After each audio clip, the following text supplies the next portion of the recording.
Let me tell you, sometimes the hardest doors to open are the ones you never even knew were locked. You know what I mean? When Ethan came home from deployment, bags still creasing his palms, he thought he was ready for anything except what he found when he stepped inside that old, faded house.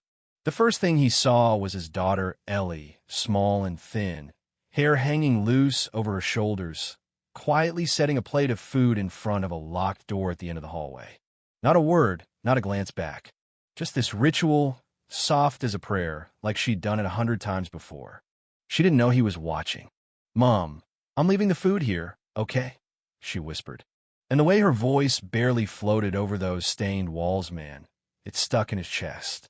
Ethan wanted to rush to her, sweep her up, maybe even pretend this was one of those reunions you see in movies where the music swells and everything broken fixes itself, but Ellie just passed him without a flicker of surprise. No dad, no tears, just silence like she'd gotten used to it. And the way she glanced up at him empty, not angry, not even curious, just absent. Sabrina, his sister-in-law, was already there, neat as ever, cleaning rag in hand, eyes avoiding his. "She's not doing well," she said, voice clipped. "I had to lock her in. For Ellie's safety." And I swear, the way she said it too organized, too calm felt like reading a weather report, not talking about someone's wife. He kept seeing Ellie's little hands on that plate. The food white rice, vegetables, half an egg arranged with the kind of care you only get when someone's been doing this for a long, long time. That night at dinner, Sabrina explained Ellie ate in her room, said she was used to it, and Ethan nodded, but in his head, every alarm bell was going off. Later, he watched Ellie set the food out again, tiptoeing back to her room, the hall washed in that sad yellow lamp glow. You ever get that feeling something is terribly wrong, but you can't name it yet? That was Ethan, sitting there, hands clenched, thinking about old emails from Sabrina. "Don't worry, everything's fine." Yeah, that happened. He tried to talk to Sabrina over mint tea, asking about Ellie, about Elena's wife locked behind that door. Sabrina's answers always had just enough truth to sound reasonable, but never enough feeling to be real.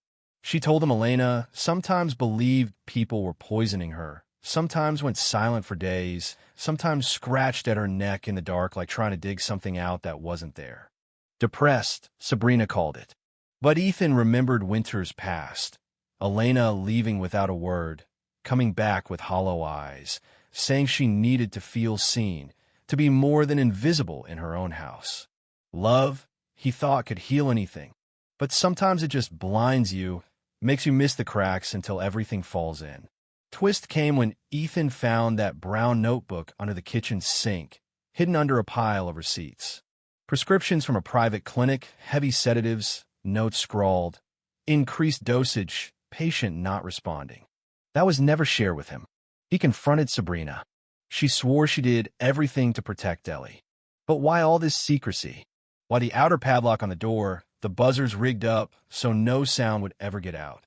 You start to realize the real prison wasn't in Elena's mind, it was right here, in this house. Ellie, sweet kid, never complained, just kept leaving food, whispering through the door, doing what she was told. But one night she came to Ethan, eyes huge and scared. "Mommy's not eating anymore." That was it, the moment you don't wait for permission. Ethan grabbed the keys, hands shaking, tried each one until the lock gave way. The door swung open. Inside, Elena was a ghost, thin, dirty, wrapped in an old blanket, eyes lost. She didn't even recognize him at first. When she finally did, she broke, not with screams, just silent tears. Ethan scooped her up, held her like he might break her with a breath. And when Ellie saw her mom, she ran to them, sobbing. It should have been a moment of joy.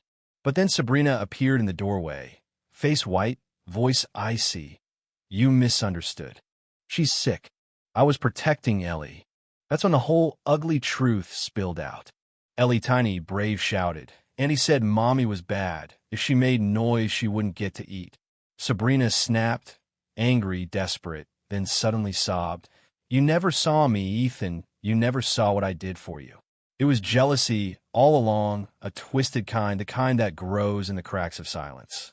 Ethan told her to leave, finally choosing his family, really choosing them not just in words but in action. The next day, Elena was rushed to the hospital.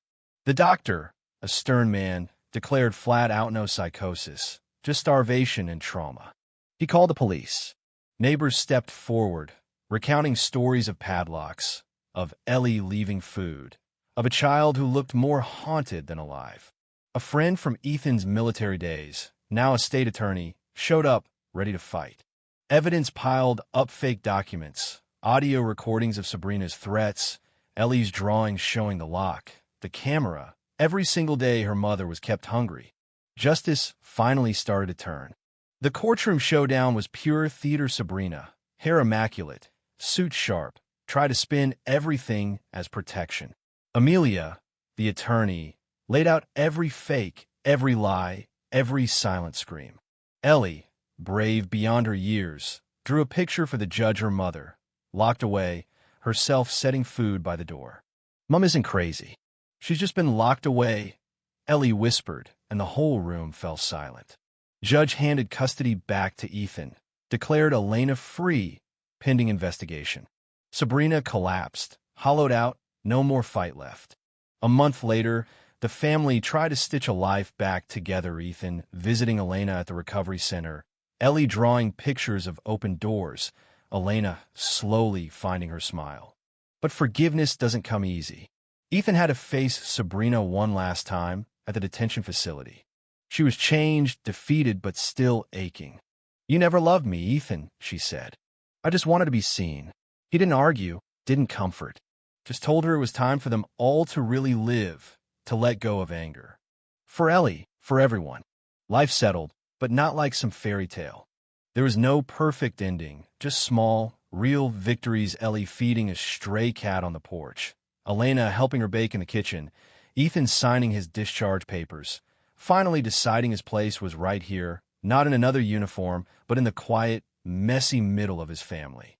The locks were gone, but the scars lingered, not just on Elena or Ellie, but even on Sabrina, somewhere out there, trying to make sense of what she'd done.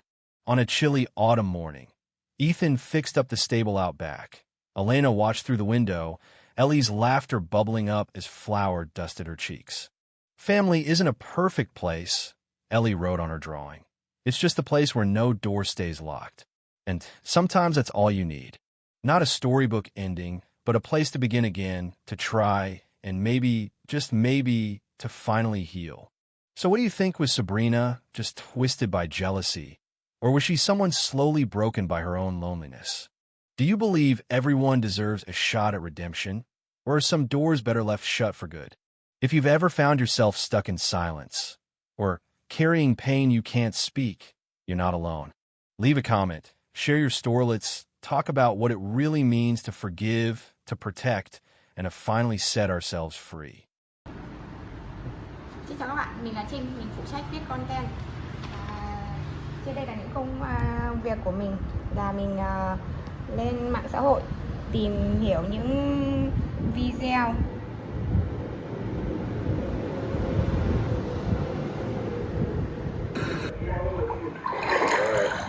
Thank you, man. Hey, if you guys have any trouble, let somebody know, please. After the tree to hold on to. Yeah, use the fence.